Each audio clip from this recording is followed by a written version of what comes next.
Good morning and welcome to Ag Day. I'm Michelle Roy. Clinton Griffiths is on assignment.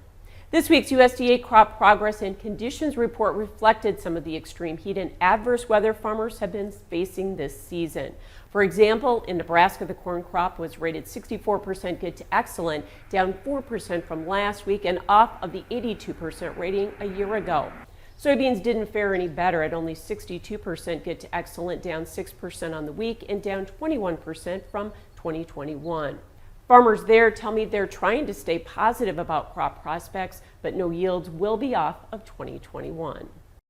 Mother Nature has thrown about every challenge she can at producers in Nebraska this spring. State Ag Director Steve Wellman, who also farms south of Omaha, says they've faced some real adversity. We've had all kinds of weather issues across the state. We can start with the wildfires in southwest Nebraska or the Panhandle. Lack of rain, too much rain, hailstorms, wind, tornado. It's been a pretty rough May and June so far. And multiple storms have left a path of destruction, especially in central Nebraska, where Mark Jagels farms. He says hundreds of irrigation units have been damaged, including on his own operation. In our area, probably in about I'll go a 40-mile radius. I would be willing to guess that there was probably somewhere between 500 and 700 pivots. Just numerous storms. Maybe not full pivots. A lot of swing arms were tipped over. Hopefully they're not damaged too much, but that's part of, a key piece of production here in many parts of Nebraska is the irrigation. Almost 9 million acres of crops are irrigated here in Nebraska.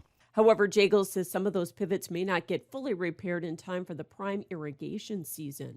The steel they can get to replace the swing arms and stuff, but the electronics, just in everything. Whether it's chips in vehicles or whatever, but the electronics are definitely the thing that are slowing up rebuilds. Some farmers in that area were hit by early frost and now hail and are still in the process of replanting. We had to replant some soybeans after a frost. There's been numerous hailstorms, hail systems that have come through the state that have pretty much wiped things out. And I would say corn this size have gone down to nothing. Plus, many counties have already been declared disaster areas due to drought, including in southwest Nebraska. We're pushing towards the drier side for sure. I would say too, in this spot, we probably had less than 4 inches of measurable precip since January 1st. That's not normal. He says they usually catch most of their rain in June, so the dryland crops are running out of time. The yield prospects in the area, so these are dryland acres.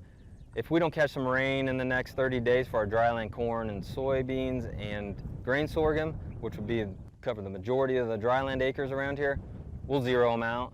They won't produce. And even irrigated yields may be limited in that area due to water allocations. They'll have to stop pumping water when they hit their allocations, which will be the issue, and we could see some major yield impacts. So another year like 2021, where the state had record corn and soybean yields, may be out of question. I would say we've lost the top end yield potential, that's for sure, across many areas of the state. Yes, there's been too many weather challenges. Last year was a record yield for corn and soybeans here in Nebraska, and yeah, I can't imagine that we're going to reach that this year. Yet Wellman and other farmers are trying to stay optimistic, and they say the state as a whole could still see normal to above normal yields as long as weather for the rest of the season doesn't turn back hot and dry.